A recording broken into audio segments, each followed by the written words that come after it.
Always delighted to be talking with writer Richard Ashley Hamilton. Richard, how have you been? I've been doing very well. It's always a delight talking to you. Thank you for having me back. Glad to have you back anytime. The last time you sort of wheeled in, we were talking about Speed Racer. You could have tried to fly into this episode, but I'm really glad you didn't actually. That Yeah, could have been dangerous. I somewhere in our attic we do have a red wig and a pink tunic. I was really tempted, but I didn't want that to be my shtick as your guest. I always show up in like cosplay and want to be like the carrot Right. top of comic books. So no props or anything this time. That's cool. That's cool. I respect that. I respect that.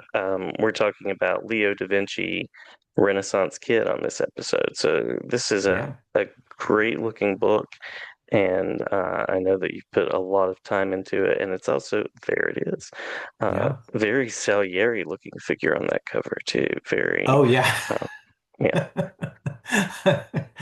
Yeah, Marco and I are huge F. Murray Abraham fans, so that worked nice. its way in there too. Yeah.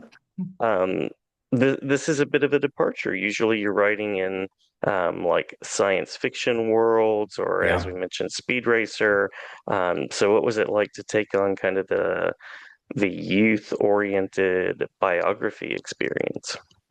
very nerve-wracking. Not so much the youth-oriented thing because I think for better for worse, all the comic stories I've been writing, at least recently, are aimed for middle grade or YA. Leo's firmly in middle grade, so I feel comfortable with that. The nerve-wracking part was I think it's the first graphic novel I've done that's based on like an actual, historical figure and a like really famous one, probably the most famous artist in the world. So, you know, my co-creator Marco Matrone and I, we really wanted to get this one right, and did a lot of meticulous research into young Leonardo da Vinci's life. But I should be careful to say this is not a textbook. It's not like an educational comic. It is absolutely like an action comedy adventure, rip roaring yarn. And we wanted to what do we say? We It's inspired by history, but not limited by it. So it's historical fiction, but strangely, I'd say probably about 80% of it is legitimate stuff that actually happened to young Leonardo da Vinci, who led this really fascinating life. And then we only had to make up the whatever other 20%, and we added in sort of all the elements of the fantastical that you might find in some of my other comics.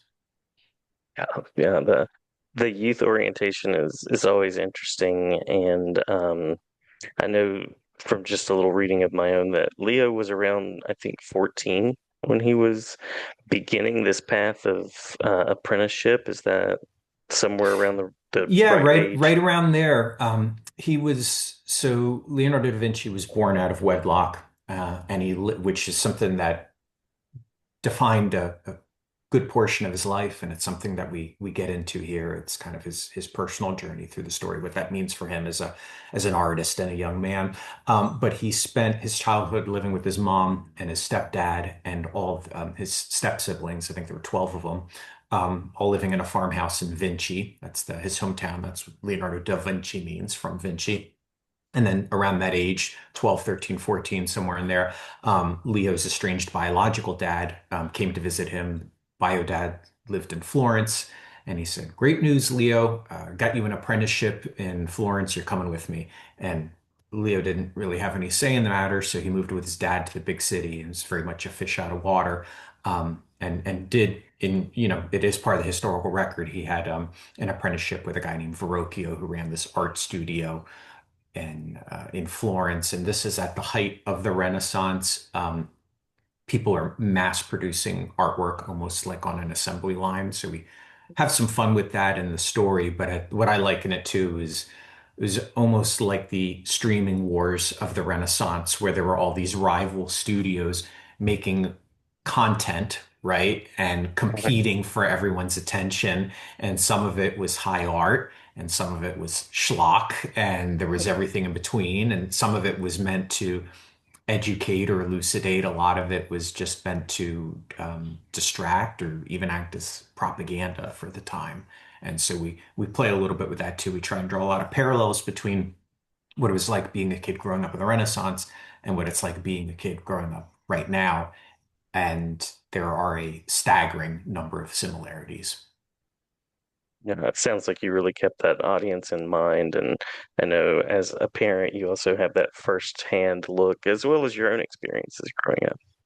Oh yeah, totally. When I was a kid, if there was ever a comic or a book that even had the whiff of being um, didactic or just completely educational without any fun in it, I was very allergic to it. And I noticed that with my own sons. So I'm always trying to hide the veggies in comic books and make it an entertaining story first.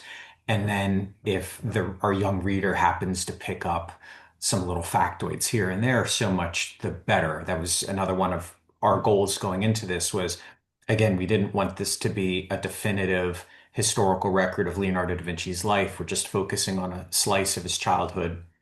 We're presenting it in a cool young Indiana Jones, young Sherlock Holmes sort of way. And the hope is that by the end of this, our readers will be so intrigued by the character of Leo, they might go do a little Google search and learn about some of his other works of art later in life, or just want to learn more about his life. And the thing that really helps us is Da Vinci really did have an interesting life. Like I said, we didn't have to invent much, so it's very easy to fall down the Renaissance rabbit hole with Leonardo da Vinci. Yeah, yeah. What kind of primary sources, what kind of places did you go for information? And then I imagine that also might have led to some revisions as you were working as well. Is that the case? Absolutely. A lot of sources in terms of books. Walter Isaacson wrote what many consider to be the definitive biography of Leonardo da Vinci. So that was very much like a Bible going through this. Um, my oldest son, Max, happened to be doing a school trip through Italy last summer, and he went to one of the two Da Vinci museums in Florence and brought back a book of all of Da Vinci's inventions. And that was very helpful as we're putting the finishing touches on volume one. And now as we're planning to do a hopeful volume two, a lot of those inventions really come into play there. Part of it was also when I was around my son's age and I happened to be traveling through Italy, I went through a museum where they were having this traveling exhibit of Leonardo da Vinci sketch pages. They were actual sketch pages from his sketchbooks from when he was young, and they were awesome, Jason. They were Yeah. beautifully preserved between two pieces of glass so you can see the front and the back. And at that point in my life, they just struck me. They look like comic book pages or like the back matter you'll see in the back of a graphic novel. We actually have a bunch of Marco's character sketches in the back of Leo. And Hmm. it was just this collision of pictures and text coming together to give you an even greater meaning, which to me is comic books.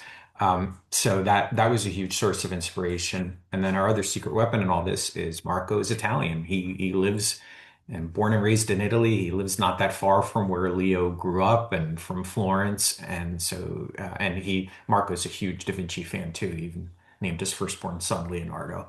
That's how big a fan he was. I'm sure it was for the artist or the Ninja Turtle or maybe both, but Marco is a huge font of information in this too. So that really helped. Yes. That's how Leonardo got his name. So it all travels Yeah, back. It right. all travels together. Yeah. I was going to ask about that collaboration with Marco and what that process was like. And I could tell from looking at the back matter and some of the fly pages of the book that it looks like the two of you had a fun time playing in this world. Oh, yeah. I'm trying to count. I think this is like our fourth or fifth collaboration together. Most recently we've done Tactive Volume One, and Marco's working on Volume Two right now. But Leo as a project we'd been developing for years, even before Tactive started. And I've been very fortunate with the books I've done through Mad Cave and Maverick and Paper Cuts, getting to work with just the best artists. Pablo Andres, who's my artist on Scoop and on the Speed Racer story we talked about, and now Marco on Tective and Leo, and we did Fear Book Club together a couple years ago. Um, I, they're just phenomenal artists. They can draw anything you ask them to, anything that exists, anything that's imaginary, and they do it with such emotion and such nuance and such detail that it's really inspiring to me and makes me want to step up my game. So I think that's always an important element of any collaboration. But for Marco specifically, one of the, to me, very interesting things about him is that he didn't grow up as a comic book fan like I did. He came to comics a little later in life, but Marco was formally trained as a painter, as a really fine artist.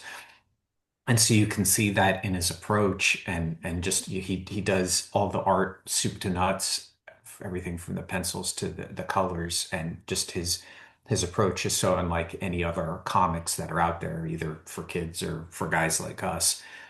So just seeing those pages come in again is this incredible inspiration to make me want to step up my game. Nice. Iron sharpens iron, right? Right, right. I like Yeah, that. Yeah. yeah. Yeah, and Uh, we've never met in person. We're going to rectify that this summer, but we communicate a lot on WhatsApp or we do Zooms like this, and it's always fun. We're recommending comics to each other. He's telling me about all these European comics, which are sort of a blind spot in my collection, and I'm telling him about some of the stuff over here, and then we just talk about our kids or geek out about pop culture stuff, and it's nice in that it's also blossomed into a friendship. is this the kind of project that you would want to tackle again? Would you like to do another Oh at yeah. some point? Yeah, historical and Oh yeah. I mean, yeah. especially with Leo, we do no spoilers, but certainly leave the door open for a sequel at the end of this one. Matter of fact, we I don't want to say leave the door open, like we're saying this is what part two would be about. And so hopefully, the sales on this are enough to justify another volume. It's looking good right now in the early days. So Mm, I definitely want to continue with Leo just because I like his him as a person so much. In terms of doing other historical fiction, I'm certainly open to it. I think I would just Marco and I or my other collaborator and I would have to find a character that jazzes us as much as Leonardo da Vinci does. And they're out there. Ben Franklin, I think, would be a great one. And but hmm it is a lot of research that goes into this on top of just the regular work of making comics. It's not a bad thing. It actually I used to be really afraid of research, but I find now that the more I research, the easier it is to tell a story. And anytime we would get lost in a plot point or whatever, we would just go back and look at Leo's life and something that actually happened to him would give us the direction or the answer that we needed. And I always keep this mantra in mind. It was from Del Close, who was an improv teacher, and he trained, I mean, all the greats, Bill Murray, Bob Odenkirk, Tina Fey, I mean, all of them, Mike Myers. And Del Close would say, when it came time to doing an improv performance or creating a character for improv, don't invent, remember. And so that's what I do that with all my books, but especially with Leo, that was really helpful to keep in mind because again, if we'd get lost in the weeds of story, just go back and do a little research on Leo's life, and we didn't have to make up some answer. The answer already existed in the historical record. We just had to do our little comic book twist on it. Nice. Well, what is next for you now on the creative plate? Well, in the immediate future, it's doing a lot of obnoxious social media posts to promote Leo. So I apologize in advance to everyone about Good. that. Not my Not at all. strong suit, but apparently something that's very necessary these days. And then I mentioned we're doing Marco and I are working on Detective Volume 2 right now. He's about almost halfway through illustrating that. It looks fantastic. Looks even nicer than Volume 1, if I do say so myself. And Maverick is also going to be putting together a collected edition of my other series, Scoop. It's all four volumes in one very handsome collection. And I think that comes out right before San Diego Comic-Con in July. So fortuitous timing there. Yeah, yeah. Busy summer, busy months ahead. Yeah, yeah, yeah. No complaints here. Yeah. If I'm a listener and I want to see the social media post that you were just mentioning or follow along, um, where are some places I might do that? Yeah, after that really fabulous plug I gave for it just now, if you're a glutton for punishment, you can find me at Instagram. It's my full name at Richard Ashley Hamilton. You can also go to my website, richardashleyhamilton.com, and all the information is there about Leo and my other books and links to purchase it. I always tell people, please try and get it at your local comic shop and support your local retailers. If you don't happen to have a comic shop in the vicinity, then it's available everywhere else. Amazon, Barnes and Noble, bookshop.org is a great resource too. But all that stuff is linked through my Instagram and through my website, and just make it as easy as possible. If they see the beautiful pictures and are intrigued by the art, they can just make one click and purchase the book. And so far, kids really seem to be enjoying it, and parents and grandparents too. We also wanted to make a story that was not a drudgery for co-reading, because God knows I've had to go through a lot of that myself as a parent, and wanted it to be just a good rip-roaring yarn for everyone. It's good insights, good insights.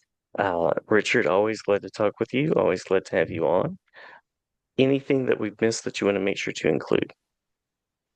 No, I don't think so. Just it's always a joy to be here. Thank you very much, Jason. Really appreciate the support and the opportunity to promote these books, and also just appreciate all the work you do as an educator too. And Thank you. firsthand all the challenges there are out there to get kids to not just be exposed to, but hopefully learn from history. And that Leo just sort of represents one element of trying to make it more accessible to kids. But you're truly there, day in and day out fighting the good fight. So thanks for what you do.